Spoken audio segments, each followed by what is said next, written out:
right, ladies and gentlemen, we are here talking with Mr. Miles. Sir, how are you?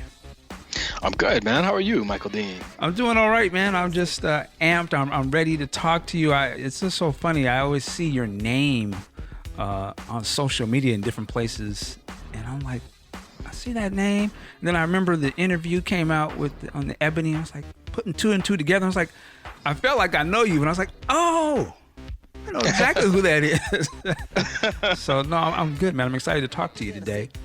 Cool. And, me too. I've been listening to the podcast and stuff. Definitely, like all Prince heads do. I'm sure. All the real heads. And you do great work. I'm really I'm excited to talk to you. Well, thank you, man. That means a lot coming from you because you've done a lot of great stuff. And respect. Yeah, man, for sure. And just to get into it, we're talking about Prince, and I always want to sort of figure out how did a person get into Prince and where that whole thing started to put this conversation in context. When did you, initially hear about Prince? Not necessarily were you a fan, but when you heard of Prince? Yeah, well, I grew up in New York City, and I grew up in the Bronx, actually. So there are always these excursions I took with my parents in the backseat of the car as they were driving to Manhattan. And so WBLS would always be on, or Kiss FM, I guess. But or even CBS FM, it was always music in the ride. And so back in the day, DJ Frankie Crocker would be on BLS playing cuts. And I just remember those singles. I mean, not everything was played. I don't remember too much of Do Me Baby, for example. I think that was more popular maybe in the South. But in terms of Wanna Be a Lover, I remember that very clearly, and Controversy also, Okay. And I was surprised to learn from other Prince heads that, when Controversy came out, I thought it was a girl group, first of all. I mean, I was like, I was maybe 10 years old, in the back of the car, not really paying full attention to what was happening, not knowing, what songs belonged to who. But I thought it was a girl group, and I thought the name of the song was Count Your Blessings. Interesting. And it's like, I've come across that. Yeah, man. I've come across that from other Prince heads on the internet and stuff that, if they heard it as children, a lot of them thought that that was the title of the song. Wow. But it wasn't until maybe junior high that I started to identify, Delirious, 1999, Little Red Corvette, this is Prince, and probably the reason I realized that was because of the advent of music videos where, it was inescapable that that's who this is that I'm listening to. There's, in my opinion, I know a lot of people, it was a great interview that you did with Prince. Thank you. That initially came out on Ebony. Was it ebony.com? Is that the? It was. Ebony.com. I remember when that came out, and it was just like one of those head buster interviews. I was like, man, it felt like I was getting a little bit of the real Prince. Not the, and I was thinking about this morning. I was like, normally Prince, obviously Prince is very, how should I say, meticulous about how his image is been presented to us. And we're normally presented what I call show Prince. He can either be very mysterious or he can be just the showman. He does his thing, but you don't get to really see an honest, you don't get to have one-on-one conversations, or he doesn't really talk about a lot of different things in the open. There have been a couple of interviews that in my opinion, are the best ones. Like when he sat down with Tavis initially. Right. With that interview, that was one of the best interviews I'd ever seen of him, period. I was just like, damn, I can't, he was like a real person to me. I was like, damn, I feel this cat. I understand. And then I think the second time he went on Tavis was another really good one. And, I put yours up there too, because I was like, you're getting him talking about things, and the way it seems as if he's talking about them, it ain't the show Prince. And, and it just goes to me to show how smart he is, because he's very protective of his image, and he understands the marketplace, and how I'm this superstar and I can transcend race. But I know if I was to go down this path, I don't know if all of these quote unquote fans wanted really to follow me or listen to me talk about these type of things. So when you get to see glimpses of him sort of go into this other stuff, it's fascinating to me because you can tell like this dude is a pretty deep dude, and obviously he must read or he watches a lot of things, right? And with the conversation, we had something recently, this whole like Prince is black conversation I was trying to have a little bit, and people would always be like, well, he always spoke of, they would pull things from his song, our clothes, our hair, or they would bring the song race, and he didn't identify with any of that. And I'm like, well, I hear what you're saying, but again, you can also pull other songs that he had where he's very much talking about these things. And I think if you look at some of these interviews, you can get a glimpse of probably what he really is sort of like, not being show Prince.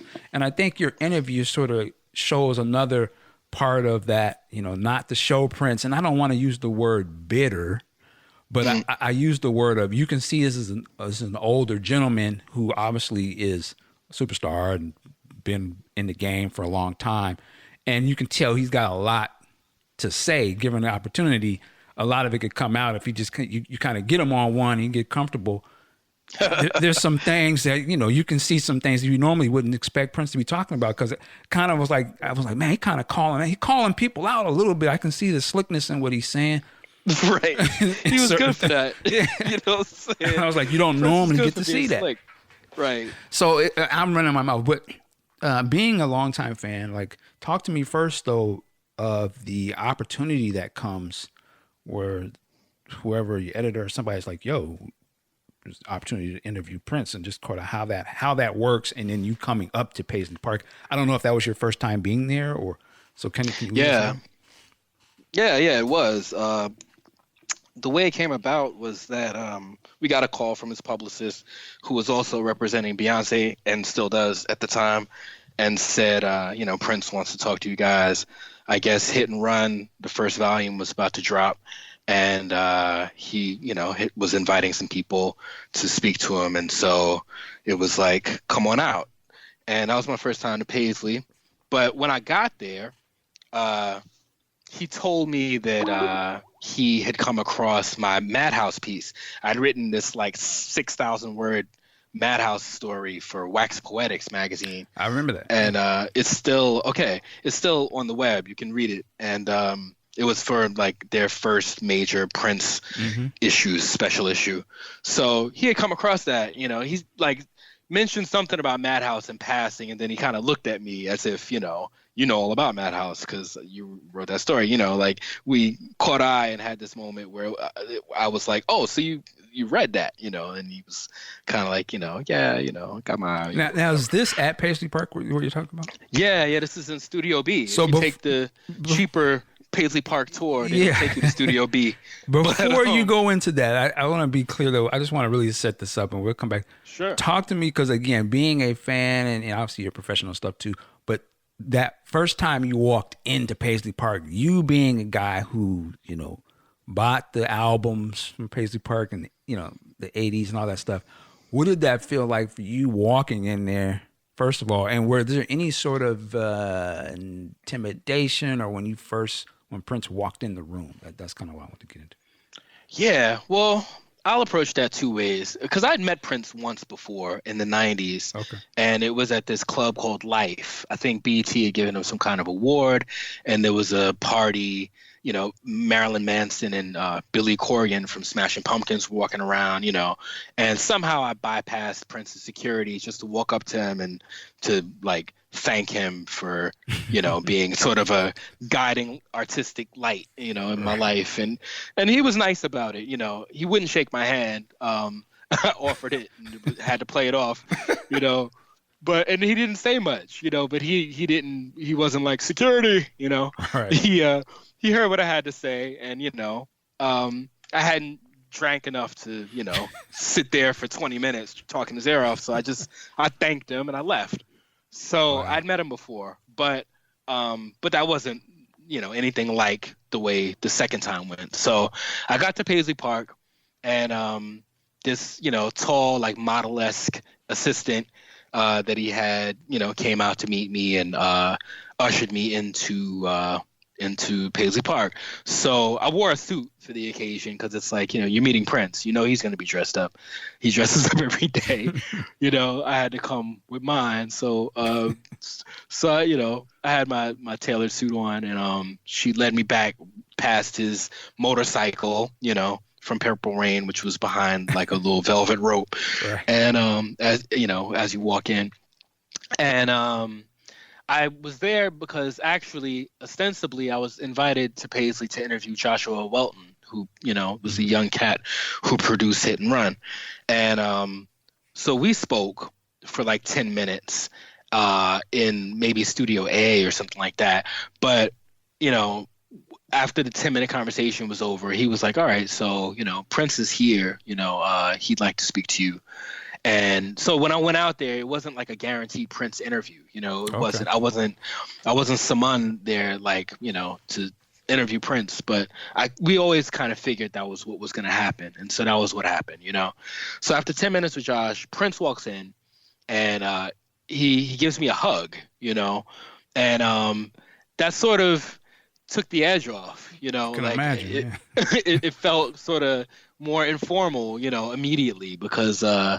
It was just like, wow, okay, a warm hug from this cat who is, had been my biggest hero.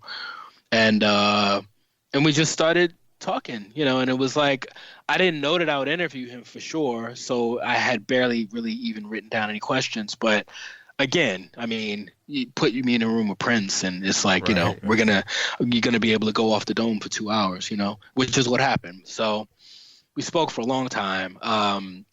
I maybe spoke to him for a good hour and a half, and I asked him for a piano. I play a little Prince. It's very rudimentary, but it's another story. But I know some Prince songs, and how often do you get this opportunity? So I was gonna play Prince songs, right? Wow. So I was like, you got a piano around here, right? Or so, whatever I said. And he was like, sure, you gonna play us a little something, like shooting your shot 101, boy. Right. Like sarcastic Prince voice, you gonna play us a little something? And I was like, yeah, baby, so he showed me where it was, and I started playing maybe The Cross or Raspberry Beret or something like that. But it was like I was concentrating so hard not to mess up that I didn't realize that like he wasn't even like in the room with me anymore. Like, wow. I kind of finished the song and I looked around and like he bounced. He was like, I'm not gonna sit around listening to this kid playing, whatever. So I asked. So I was alone though in the room, and I played whatever else I wanted to play. Because how often do you get to play Prince's piano? And I asked his assistant, if she could call him back or if the interview was over. I was afraid that I had like blown it by trying to, show off. So he just had gone to do something, and again, wasn't going to sit around listening to me. So he came back, and, that's when we had another hour and a half, together.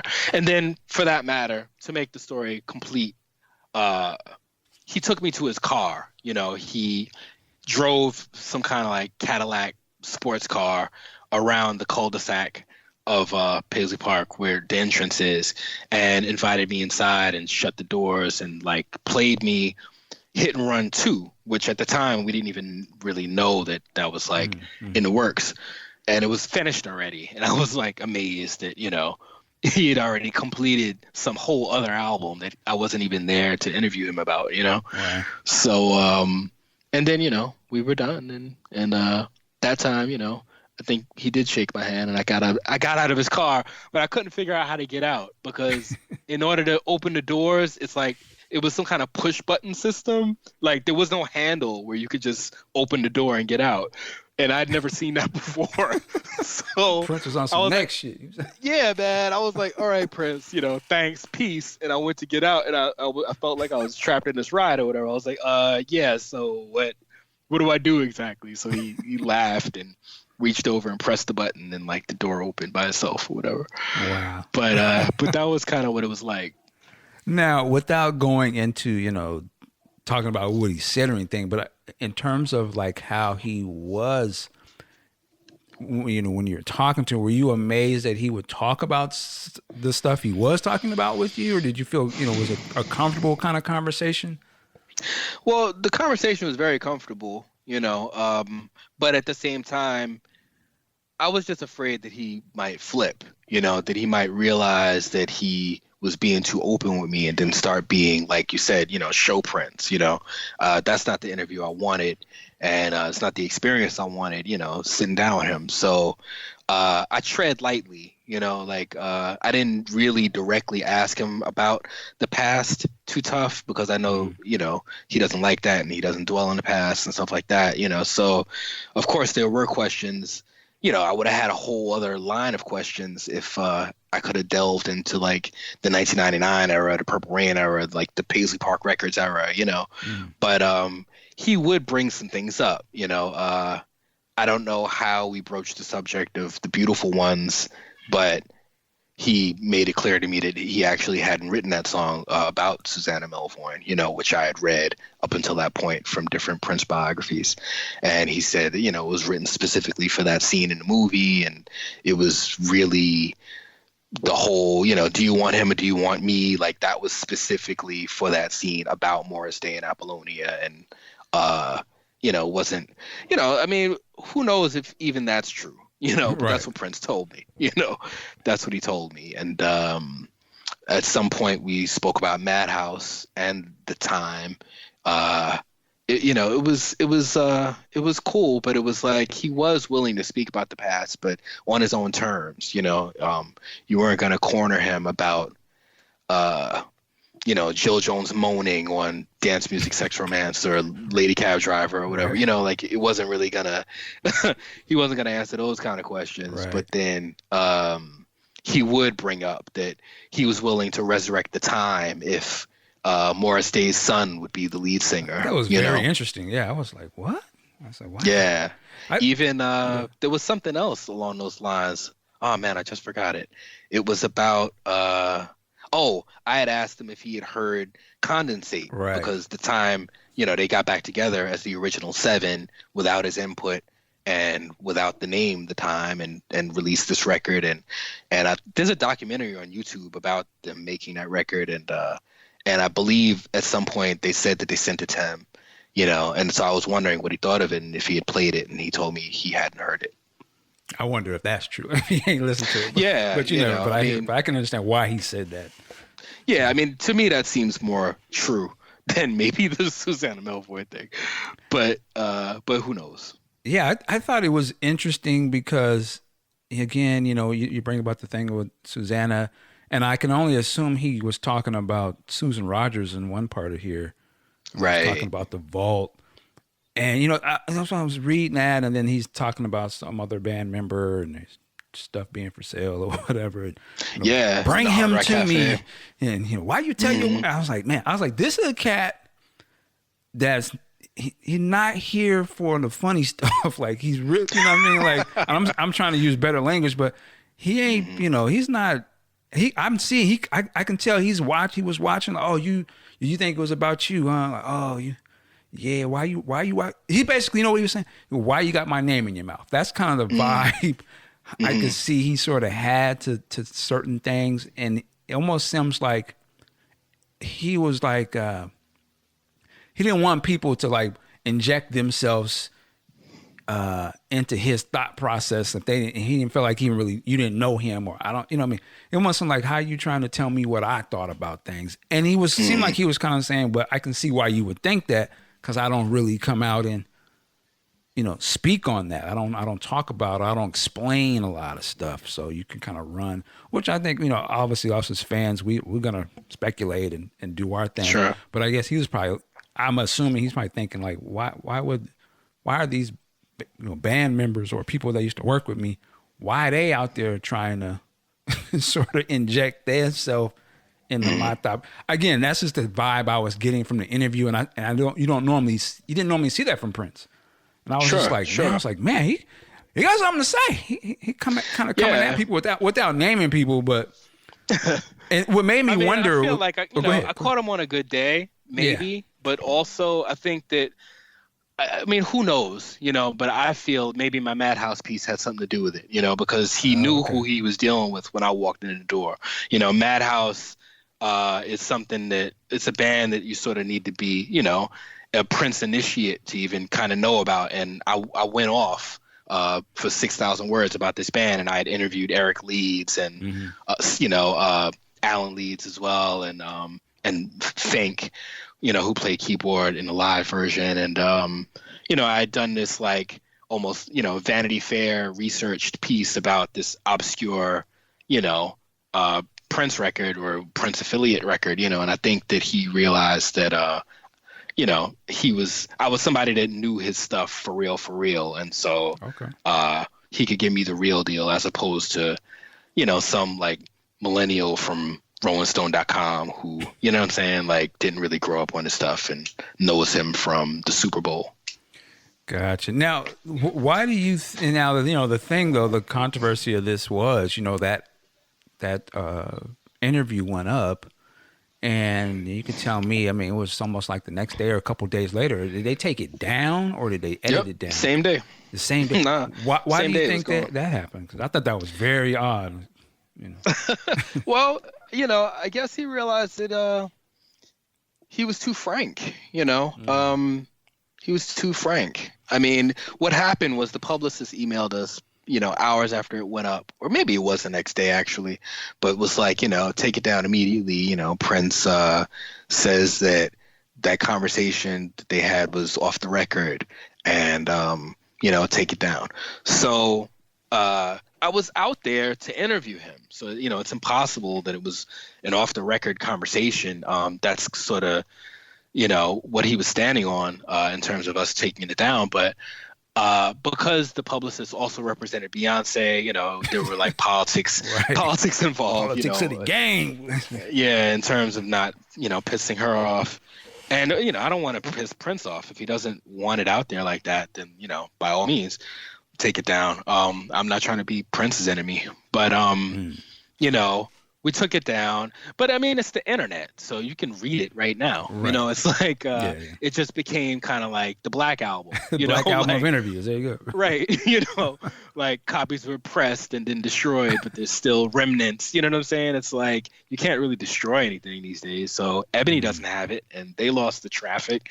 But I think Housequake, put it up right away. Right. And maybe eventually got cease and desist. I don't know, but I mean, people read it anyway, and you still can read it. And but I think that once he read it through. I don't know if he read it personally through, but somebody got to him like, yeah, maybe you don't want this out there because it could come off like you're dissing folks, like Eric Leeds, for example, or No Doubt, the group. Right. He said something funny about No Doubt. It's like I had asked him specifically about something Miles Davis had said in his autobiography, which was about the ability of white musicians to improvise, or let's say, not even that. What it was Miles Davis said that he could recognize just by listening whether musicians playing on something were white or black.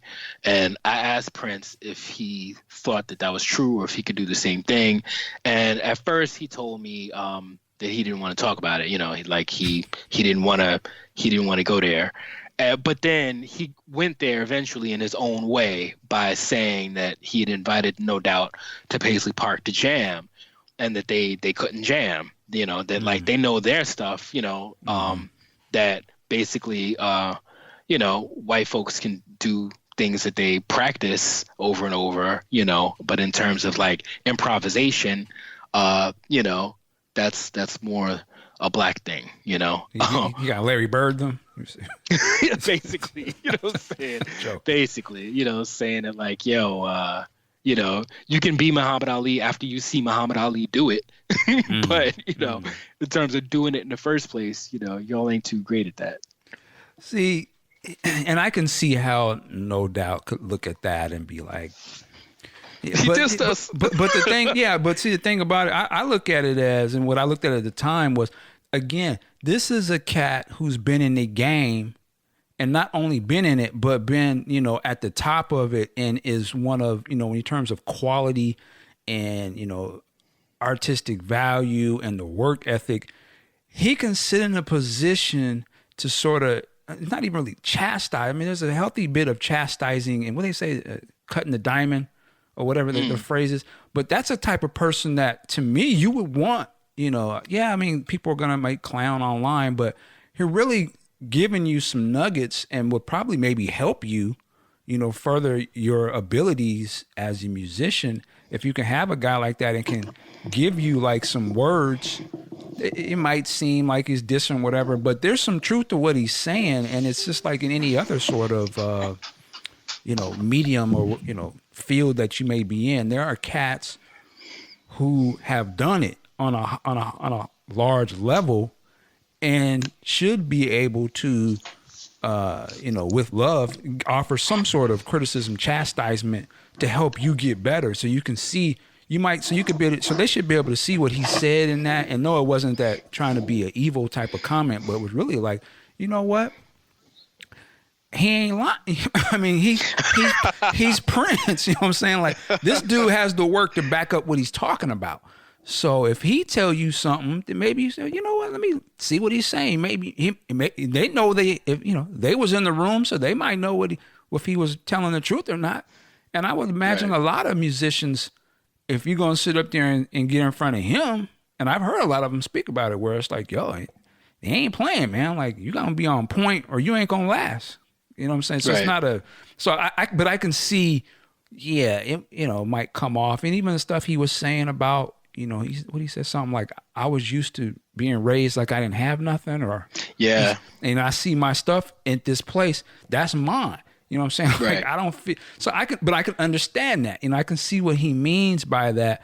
And again, with that, for the person who's got some memorabilia and they trying to put it out there, they may feel a certain kind of way about it. But I mean, at that time he was alive to speak on it, so that's how he felt. It is what it is. Yeah. But I think it's a great interview because it shows more of him and who he is after everything he's been through and was going through. And I want to see a more honest presentation of Prince. I want to be able to know, like, yeah, of course he's all about, everyone's got to love everybody and this and that and the third. But he's also about, stand up for your stuff. You like that? Yeah, I like that Time album too, but this is how we did it. And, that was then, you know what I'm saying? The process then is different now. Maybe we'll turn it off to pass it on to the children and let them pick it up. But so it was just really cool to read that type of stuff, I thought, man. Yeah, no, I really appreciate that. I mean, there was a sameness to Prince interviews after a certain point, mm-hmm. And part of that was because you weren't allowed to take notes or record him, and so there were a lot of journalists just kind of going off memory, as well as they could in terms of what he said, and rushing to the bathroom and, jotting down notes and rushing back, or, however they chose to handle it. But I mean, since like the early 90s or mid 90s or whenever it was, like, you weren't even allowed to record what was actually coming out of his mouth. So, that sort of changed the tone of Prince interviews after a while. And then during his whole battle with Warner Brothers, the main thing he wanted to talk about, was getting off Warner Brothers and creative rights for artists, which was all valid stuff. But his reticence to talk about the past sort of, again, made like this sameness to the Prince interview, where before you even turned to the page, you knew, he was going to rail against Warner and record companies, period, and not talk about, that Vanity 6 album that you might have loved so much. Mm-hmm. And, I think that somehow my interview managed to sort of, puncture a hole through that and bypass some of that. And I'm really grateful for that, because 8 months later he was gone. Yeah, that's crazy. Now you, in terms of the process of the interview, you said, how did you capture this? Obviously you didn't have a recorder there. Or did you? Well, right. Yeah. So what happened was we spoke, and like I told you, I took a break to play the piano, which he wasn't around for. And so I had my iPhone with me because I had interviewed Joshua Welton earlier, and so I recorded myself playing Prince's piano because nobody was around to stop me, and again, how often do you get to do that? So I played the cross, and I put the phone back in my pocket and called him back and spoke to him, for another hour and a half, and left. And as it happens, I did record him. It was like slightly muffled through the inside pocket, from the inside pocket of my suit, but I had him. I still have that interview. It's Wow. yeah, I treasure it. And so that is, another reason why it was so true to what he was saying. And I don't think that that's the reason why he asked for it to be taken down. He had no way of knowing. Otherwise, I guess he would have thrown me out of Paisley immediately. But in terms of, what that interview, what he was saying in that interview is actually exactly what he said, not just me going off of memory or I'm glad you injecting my own opinion. I'm glad you said it, because that's one of the criticisms that I see is, oh, that ain't Prince. He would never talk like that. This and that and the third. So you actually saying, yo, I did record some of this, so I'm not just pulling words and trying to put my own narrative to it. This is the words that's out of his mouth put on. Sure. Okay, I mean, like I said, before I started playing piano, we had already spoken for an hour and a half, and I didn't run any of that because I just felt weird. I mean, hats off to all the journalists who had been interviewing him for 20 years, off of their notes and memory. But I just couldn't do it that way. And I'm glad that I got his actual words because, half the stuff he said, wouldn't have been believed anyway. And, it was just, I don't know, I've been in this game interviewing celebrities for like 25 years, and it's customary obviously to record them. That's what you're there for. It's better for you to get exactly what they said than for you to misquote them. So I didn't feel like I was doing anything super in bad taste or illicit, or they didn't confiscate my phone when I walked into Paisley Park or anything. So part of me kind of felt like, well, is this actually what happens with journalists and Prince? Are they all just actually secretly recording him and he doesn't really say anything? He just doesn't want to see the tape recorder in his face because it makes him nervous, or what is the real untold protocol behind this? Because they didn't frisk me when I walked in here, and they didn't really make, I didn't sign a non-disclosure do not record him. It's just sort of customary practice, that Prince doesn't want to be recorded, but I must admit that I did. All right, well, we'll leave it at that. So how did you feel when the takedown thing came, though? Yeah, well, part of me felt like I wish they had fought for it a little bit, Ebony, that is. But I understood, like I said, there were politics involved. And again, I mean, Prince, come on, that's my man. If he doesn't want it out there for some reason, I would rather take it down than, for him to have to call me. Remember the part of the interview where he said he had to call somebody in talking about Bob Seger?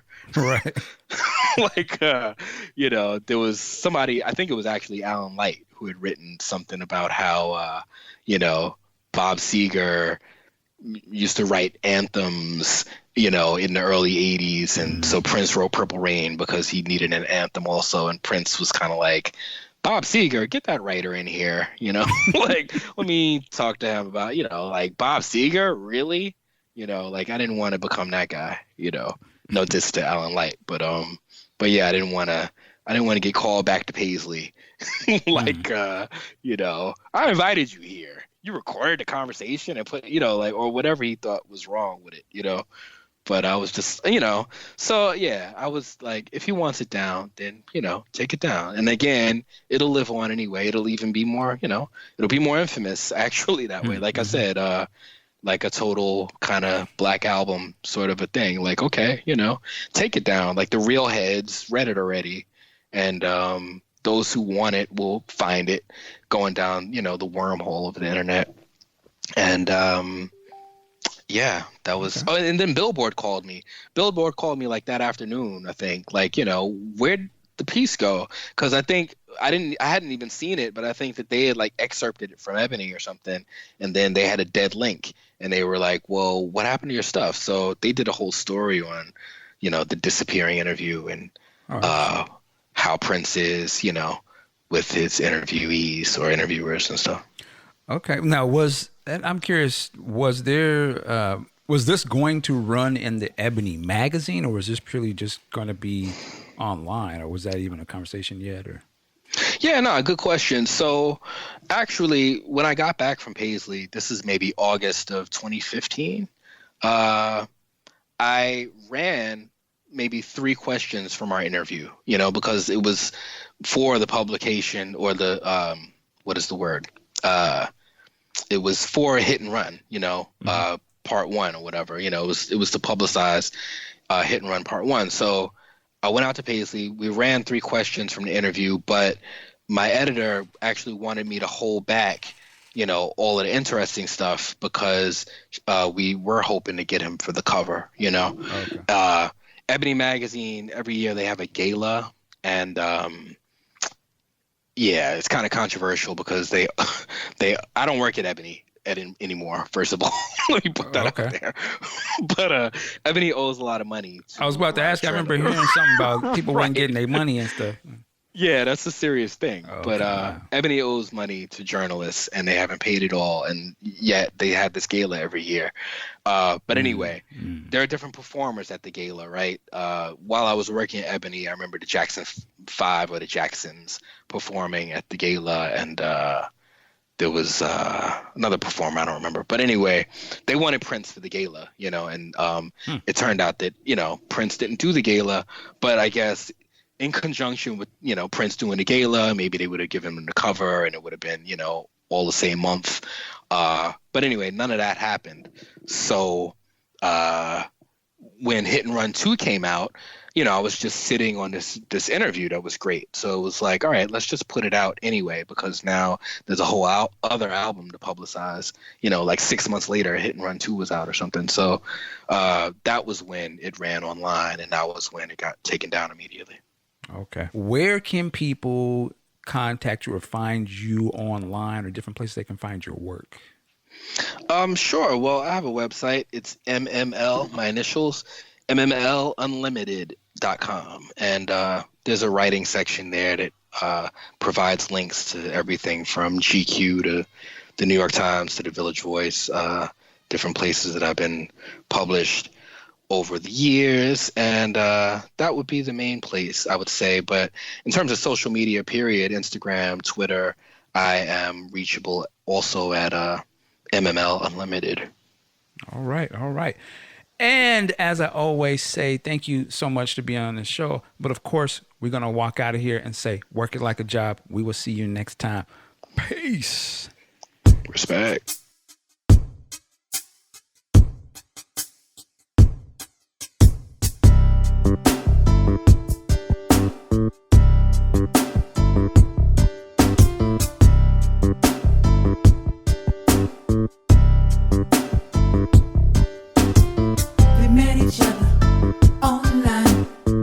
Two kids just spending some time. Saw a picture, man, he couldn't believe. And he was like, I like what I see here. A special kind of thing between them. So she jumped on a plane to see him. And when she got there, couldn't understand. He just looked and said, man, goddamn, 'cause she was fine.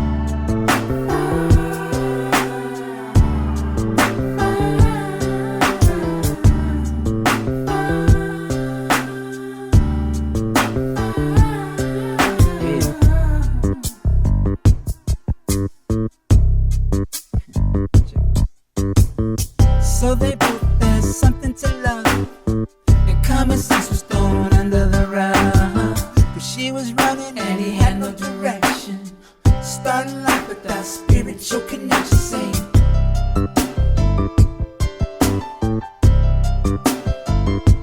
say what you say, say what you mean. Remember it clear, my bags are all packed. Get to my job, shit, she's never coming back. Her in the dark, the car that set sail, me standing there, an epic fail. Say goodbye, baby.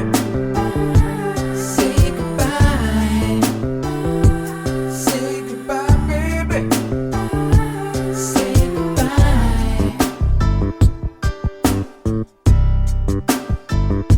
And mean what you say.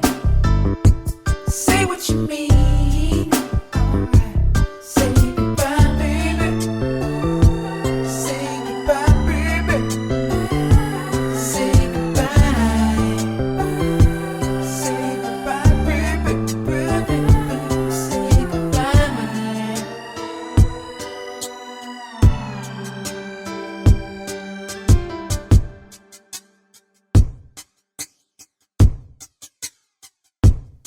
Come on.